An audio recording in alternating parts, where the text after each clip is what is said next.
To further expand our nation's testing capabilities, this afternoon I am announcing that my administration we've got this all approved, it's all done, is sending $1 billion to America's states, territories, and tribes. So this has all been approved. We've gotten it done, completed. The money is going out. This major investment will ensure that America continues to conduct more tests than any country on earth by far.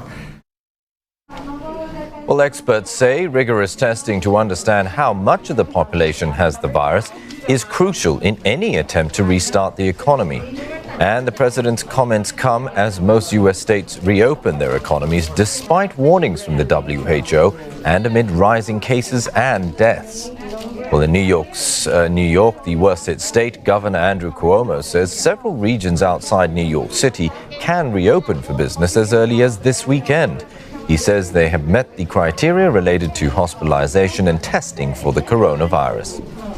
Well, Governor Cuomo's decision to gradually reopen New York State comes as President Donald Trump accused Democratic governors of politicizing the health crisis and reopening their states too slowly.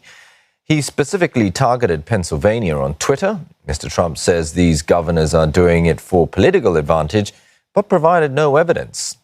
Well, the president's accusations come as the number of infections and deaths continue to rise in the U.S., the worst affected country by COVID-19. The death toll is now over 80,000, with over 1.3 million infected.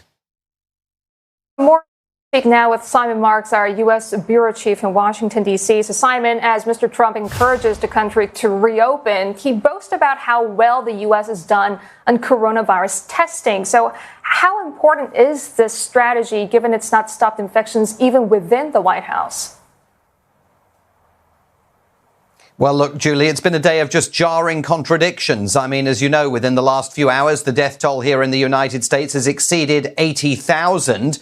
But President Trump took to the Rose Garden of the White House and told the American people, "We have met the moment and we have prevailed." He subsequently claimed that he was only talking about testing, flanked as he was by two enormous posters claiming that America leads the way in testing for COVID-19. That's a claim President Trump has often voiced. But when you look at the number of tests that the United States has done per capita, as opposed to simply the number of tests that it's done, the president's claim doesn't necessarily stand up to scrutiny. And also, challenging the president's presentation today was the situation in his own workplace, the West Wing of the White House, even as he once again urged Americans to start firing up the American economy all over again, getting back to work, emerging from their lockdowns.